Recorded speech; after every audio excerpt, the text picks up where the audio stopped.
Rasulullah salamun alaihi ya Rabbi wa darji Allahumma sholli wa sallim wa barik alaihi wa ala alihi.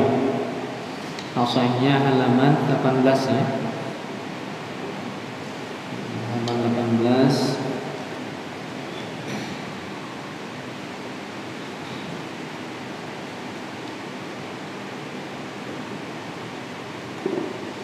Baris ke-15 dari bawah.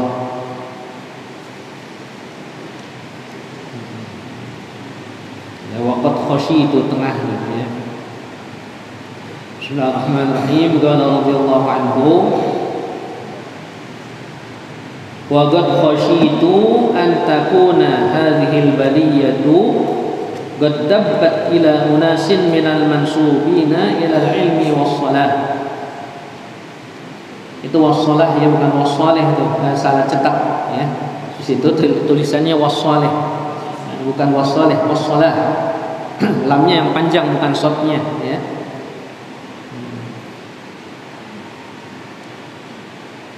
Kitab ya, kadang-kadang kitab ada aja tuh yang salah cetak ya, kurang titik, lebih titik ya, salah baris begitu.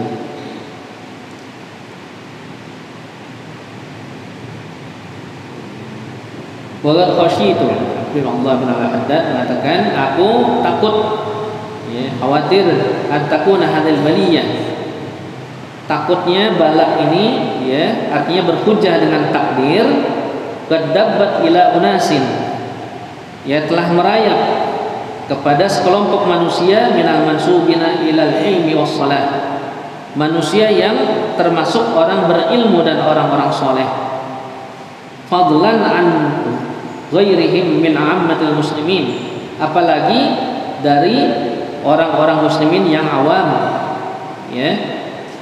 Kadang-kadang ada ya orang-orang yang dianggap berilmu ya, dipanggil ustadz, dipanggil kiai, tapi ya berani berhujjah dengan takdir ya, berhujjah dengan takdir.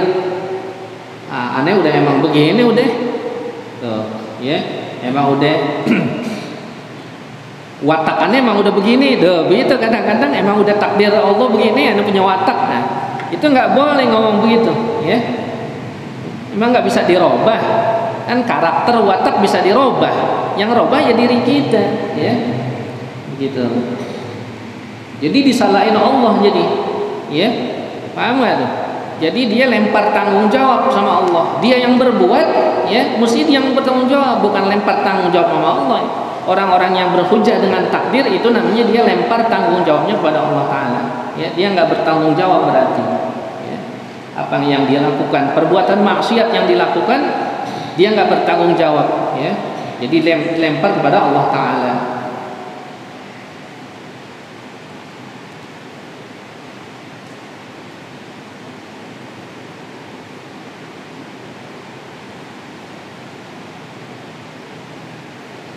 Sama juga ada orang berhujjah begini ya, ada sekelompok orang ya berhujjah begini, berhujjah ke gurunya ya, ketika ya dia berbuat salah ya di masjid, dia berhujjah pada gurunya. Guru aneh yang bolehin kok ya ngerokok di masjid tuh. Guru aneh kok orang alim, kiai besar di Jakarta, dia sendiri membolehkan kok. Itu berhujjah namanya. Tapi dia yang berbuat, gurunya udah meninggal, paham nggak? Gurunya udah meninggal. Ketika dia merokok di masjid, ada yang larang, ada yang ngasih tahu, dia berhujjah, oh guru aneh tuh almarhum, ngebolehin. Berarti dia sudah menjelekkan gurunya sendiri. Padahal gurunya udah meninggal. Mestinya kan dia sebagai murid sebut kebaikan gurunya dong. Gurunya udah meninggal, orang yang udah meninggal sebut kebaikannya, bagaimana jasanya, bagaimana perjuangannya, bukan disebut kayak begininya. Masalah-masalah yang berkaitan dengan hal-hal yang kurang baik nggak boleh disebut-sebut lagi ya. Begitu, itu murid yang durhaka begitu sama guru ya. Kalau gurunya aja udah dijelekin, gimana orang lain ya. Nggak bertanggung jawab, dia yang ngerokok di masjid, masa guru dibawa-bawa begitu. Ini yang berbuat, ya, dinisbahkan jadi perbuatan salah dia kepada guru, dilempar tanggung jawab, jadi nggak bertanggung jawab, jadi lempar tanggung jawab kepada guru, ya. Jadi kalau ada hal-hal, ya, guru kita ada hal-hal yang kurang bagus, nah, udah jangan pakai disebut lagi, ya, kesian, ya, begitu. Jangan, malahan kita sebagai murid mesti selalu mintain ampun, Allah maghfir lahu warhamhu, gitu, ya.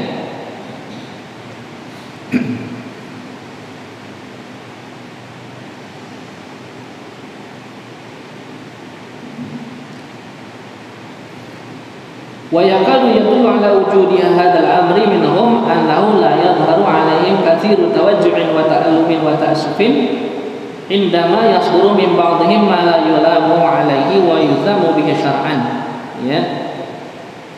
Dan hampir saja, ya, menunjukkan ini perkara dari mereka itu bahwasanya tidak nampak dari mereka itu rasa penyesalan, ya. Rasa penyesalan nggak nampak ketika terbit dari sebagian mereka mayulamu alaihi, sesuatu yang tercela, perbuatan yang tercela dan dicela oleh agama, ya. Mereka nggak rasa apa-apa, dia berbuat salah tapi nggak ada rasa apa-apa. Hati-hati itu, ya. Kalau kita berbuat maksiat tapi nggak ada rasa apa-apa, orang kan kalau yang baik dia kelenggor dosa sedikit aja merasa bergetar tuh jiwanya, dia takut banget, ya.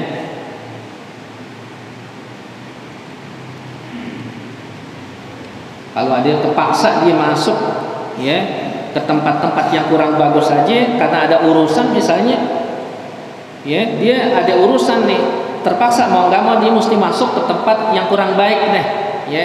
Itu kan dia takut ketemu orang, takut ketemu siapa ini yang dia kenal, tuh. Padahal dia tuh kepaksa, dia mesti apa? Menyelesaikan suatu masalah, ya, begitu. Dia takut, tuh getaran dosa sampai begitu, ya. Bagi orang yang dosa, ya, bagi orang yang mukmin begitu, orang yang punya iman. Ya, dia nggak berbuat apa-apa sampai. Iya, padahal nggak berbuat apa-apa, dia kepaksa masuk ke tempat yang kurang bagus tadi, ya. Falyattaqillaha mu'minun, ya, ahassu min nafsihi bidzalik, maka hendaknya ya takutlah kepada Allah seorang mukmin yang, ya, merasakan dirinya seperti ini. Wal yatakallaf nafyaha wa naha, dan hendaknya dia memaksakan untuk menghilangkan, ya, hal-hal tersebut dari dirinya, ya. Wal ya'lam annallaha la ya'diruhu bil qadar, ya, dan ketahuilah bahwasanya Allah Ta'ala tidak akan memberi uzur, ya, dengan takdir.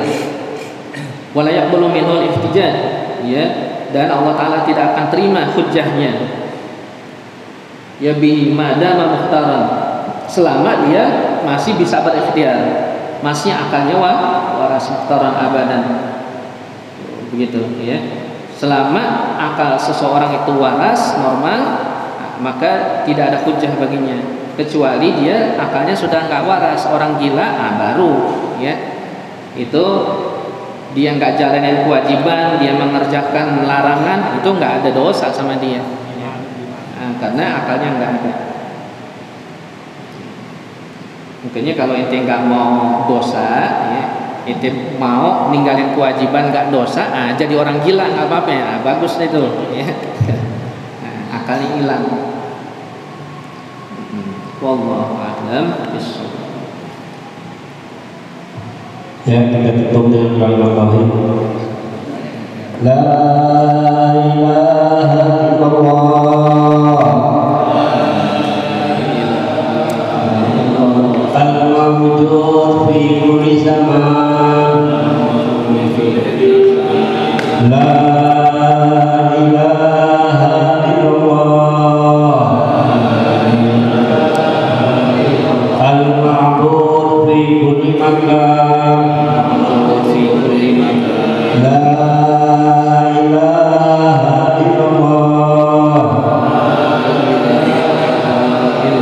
Al-Mahfur bi kulli lisan.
Walhamdulillahi fil qad'i wat tanahi.